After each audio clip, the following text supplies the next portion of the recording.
Ali Abdullah Saleh's assassination is a huge moral boost for the Iranian-backed Houthis and a serious blow to the Saudi-led coalition. Veteran former President Ali Abdullah Saleh was killed in a roadside attack on last Monday after switching sides in Yemen's civil war, abandoning his Iran-aligned Houthi allies in favor of a Saudi-led coalition, foes and supporters said. Analysts said Saleh's death would be a huge moral boost for the Houthis and a serious blow to the Saudi-led coalition that intervened in the conflict to try to restore the Houthi-held areas at the risk of high civilian casualties, or offer compromises to bring the Houthis to the negotiating table. Sources in the Houthi militia said its fighters had stopped Saleh's armored vehicle with an RPG rocket south of the embattled capital Sana'a and then shot him dead. Saleh's General People's Congress (GPC) party, in a statement on its website, mourned its leader. Footage circulated on social media showing his bloody body lolling in the red blanket and being loaded into a pickup truck, just days after he tore up his alliance with the Houthis following nearly 3 years in which they had jointly battled the Saudi-led coalition. In a televised speech on Monday, Houthi leader Abdul-Malik al-Houthi hailed Saleh's death as a victory against the Saudi-led bloc, congratulating Yemenis on this historic, exceptional and great day in which the conspiracy of betrayal and treason failed. This black day for the forces of the aggression. He said the Houthis, who follow the Zaidi branch of Shiite Islam, would maintain Yemen's republican system and not pursue a vendetta against Saleh's party. Houthi jubilation supporters of the Houthis drove through Sana'a streets blasting celebratory war songs.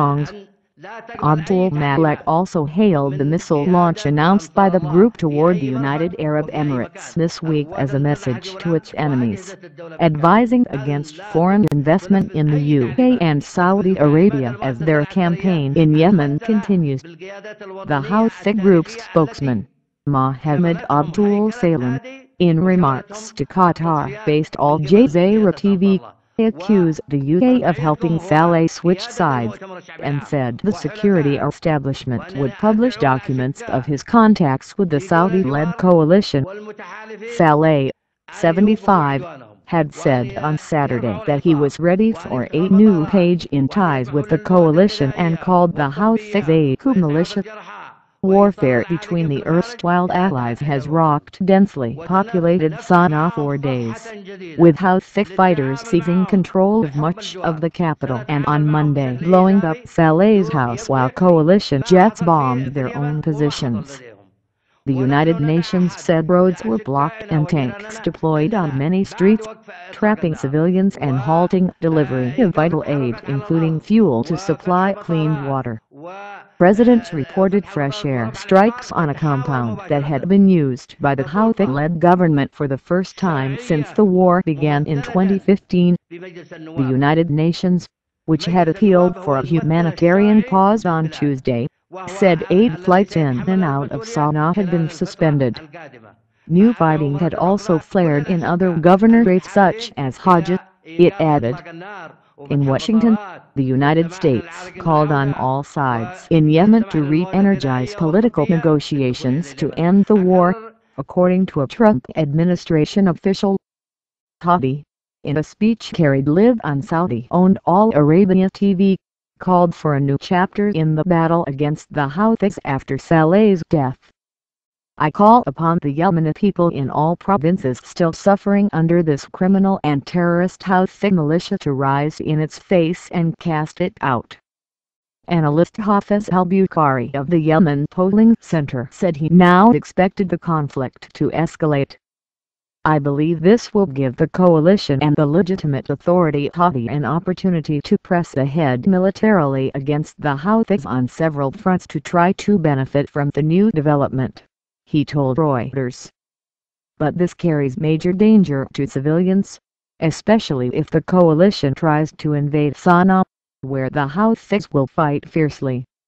For 2 years the war has been one of attrition along mostly static front lines.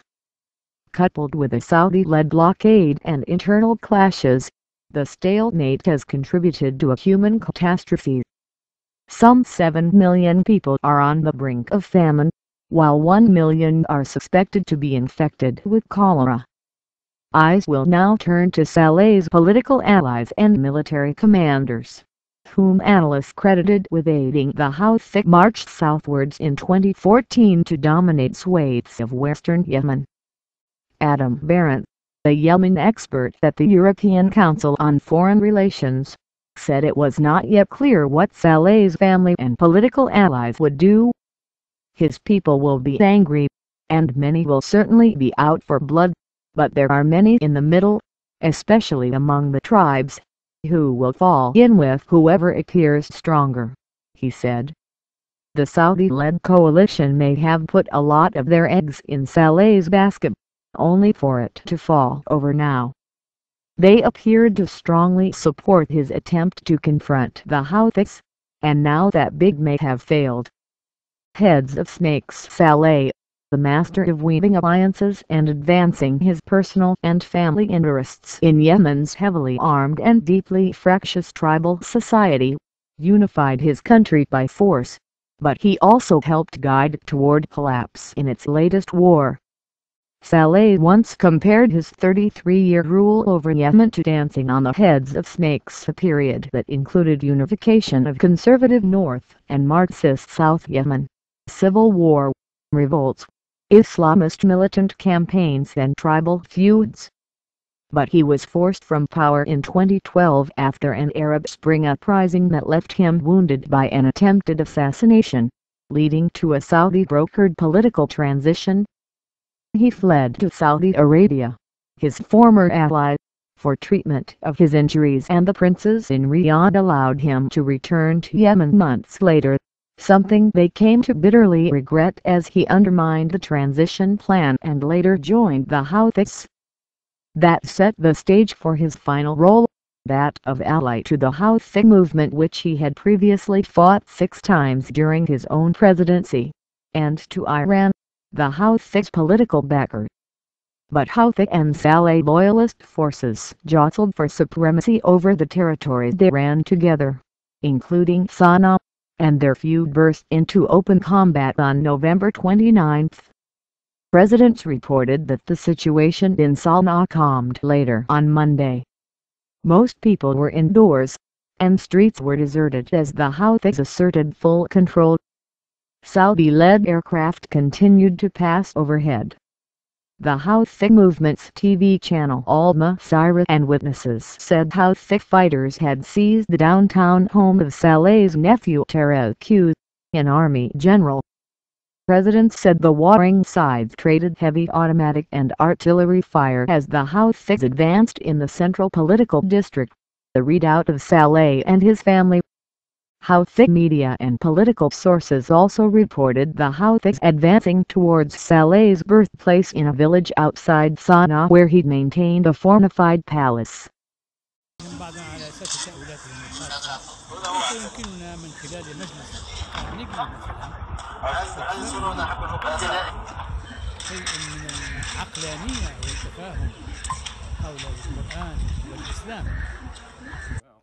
حسنا، ما ينبغي أن نبدأ به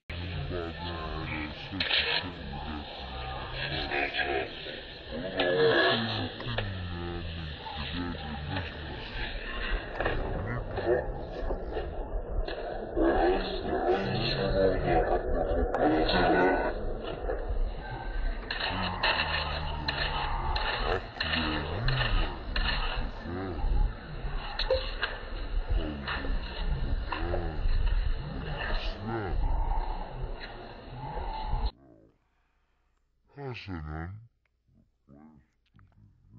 ما ينبغي أن نبدأ